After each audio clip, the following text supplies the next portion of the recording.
am in the ADC, but I will support Peter Obi for presidency, says Barrister Juliet. Hey guys, this is still DGMTV Daily News Update. Ahead of the 2023 general election, a House of Representatives candidate for the Ama-Buhari constituency in the Federal Capital Territory, Abuja, under the African Democratic Congress (ADC) has declared her support for the Labour Party presidential candidate Peter Obi. It was reportedly said that Barrister Juliet has declared her support for Peter Obi after she was seen sharing a photo of herself and the Labour Party presidential candidate in a single banner where she said, "I am not a coward. One of the reasons I declared my support for Peter Obi is because he has positive record that people can see. I believe with him in the saddle, we will see a government that is accountable to the people and practical transparency." And in the video we're about to watch, Barrister Juliet said, "My party has already expelled our presidential candidate, but that is not the issue. We all know that our presidential candidate has not been campaigning. The only people that can sue me for anti-party activity is my party, and they have not done that. And that is because I know they know I am a person of integrity. Labour Party cannot sue me because I cannot be subjected to their constitution. In any case, before being a candidate, I am first a Nigerian. Even if I am not running for an office, I will still be at the forefront for Mr. Peter Obi because I am not a coward," he said. Let's watch the video. We'll be right back.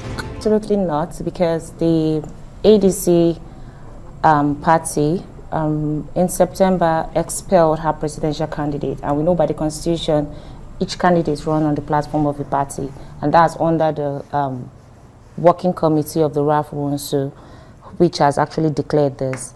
Yes, it's fine, he is actually a candidate under the INEX list, but the party does not recognize him, and so they've left all candidates, and that's what's happening today. No candidate is actually flying his flag, and it's unfortunate that is so, and that's what we are faced with. As ADC has two fractions, which Nigerians clearly know. So actually those who actually sign reports to INEC is under the RAF Wonsu's government. And so until they rectify that, maybe by court action, which I don't think there's any judgment as to that effect, would actually give you clarity to if it's Akwashiki or RAF Wonsu. But for now, the ADC candidates under RAF Wonsu identify him as a... First of all, I'll start by saying, as the youngest candidate in the history of Nigeria today, running for the House of Rep seat, I am clearly a youth and I'm a pro-youth. So therefore, the FCT constituency, which I plan to represent, are for the obedient movement, and which we had started before the whole issue of suspension or expulsion. And it will clearly do me a lot of good and to my people to actually go for what the people want. And FCT is really just, the clamor has been that, okay, yes, let's go for a nation that we actually demand accountability.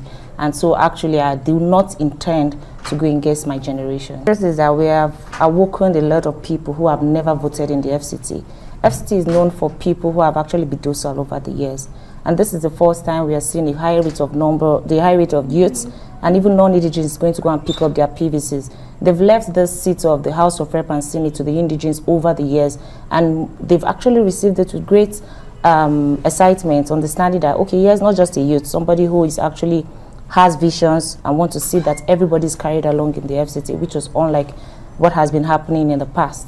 So it's a new regime, it's in charting a new course, and we're actually seeing that everybody participates in this election. Over time, they've not been doing a lot of voter sensitization, and that's what we've taken time to do. Come out, vote. You have a role to play in the FCT. People just come, live here, think FCT is just Maitama, Gariki, and a whole lot of place, forgetting that there are so many issues that needs to be addressed, talked about, and then spoken about in the House of Representatives and also in the Parliament of Nigeria.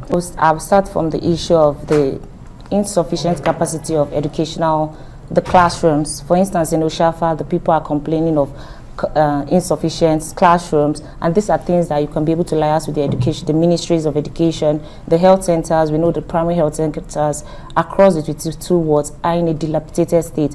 You go to places like Igushiri, they do not even have a working healthcare center system. We have places across Orozo, Kubwa, where I was even born and I reside. does not even have a good healthcare system apart from the general hospital which I was born into. So these are the issues addressing my people, and talking about them or standing up for something is something the people want to see. We are tired of just centering so much money and finance on the private sector. What about those that the government have put over the years to actually cater for those who are not buoyant? And these have been affecting our land. Now, for instance, you look at Igbo, they do not have a network. They actually go to the mountain to actually draw network. And these are places, people don't even know Igbo exists in FCT. They just... What area of the FCT is that? Really? That's the Buhari Area Council. And that's so sad. And these are things that when you write to these various parastatals communication, they'll be able to address this, because we know that people will listen to or celebrate people in a place of influence. And that's what we want to do. The truth of the matter is that we'll face a whole lot of, they do not even conceptualize, they don't understand these things because of the high rate of illiteracy in the land. And so we are planning to harness those who are literate enough, who can understand what a manifesto is, because these people are still tied to wanting tomato, pepper, onions, and Maggi than listening to a candidate who is interested in them. And over time, we've had people represent these people. What have they done in the past? I don't think there's any time they've stood up to actually chat something with respect to all these issues that pertain to the people. And what about the non-indigenous, who actually speaks their cause, who actually pursues the issue of social injustice that ravage the people of the FCT? Everybody just think anything goes. You can harass, intimidate anybody here because nobody cares. So for the first time, we'll wake up the seat of the House of Rep and make people feel that truly FCT can have a representative. As the youngest candidate in the history of Nigeria today, running for the House of Rep seat, I'm clearly a youth and I'm a pro-youth. So therefore, the FCT constituency, which I plan to represent, are for the obedient movement, and which we had started before the whole issue of suspension or expulsion. And it will clearly do me a lot of good and to my people to actually go for what the people want. And FCT is really just, the clamor has been that, okay, yes, let's go for a nation that we actually demand accountability. And so actually I do not intend to go against my generation. Welcome back, guys. This is still DJMTV Daily News Update. So here we have it. We've heard from Barrister Juliet, the House of Rep candidate representing the Ama-Bari Federal Constituency.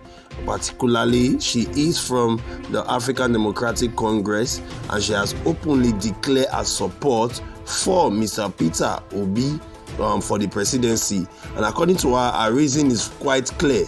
She is a youth and a pro-youth, and the people of Abuja, particularly Bari Federal Constituency, who she plans to represent, are all obedient. They are all in support of Mr. Peter Obi, and she wants good governance, and it is only Peter Obi, according to Barrister Juliet, that can bring good governance that will be accountable to the people of Nigeria. So guys, what are your thoughts and comments? A lot of persons have said that she will be suspended or action will be taken against her for carrying out anti-party activities, but she has said the only persons or the only organization who has the power to carry her or query her for anti-party activities is the ADC. And as far as the ADC is concerned, they don't have a candidate running for the office of the president in the Federal Republic of Nigeria, and that settles it. So guys, what do you think? Barrister Juliet is one of the few persons who belongs to another political party and have openly declared support for Mr. Peter Obi. There are lots more out there who are here to say they declare support for Mr. Peter Obi, but they might be just doing so. What do you think? Do you think that it is the right decision to make ADC candidate supporting a Labour Party candidate for presidency? Some persons will ask, what about a candidate? And some persons will say she will not get the required vote to win her own election.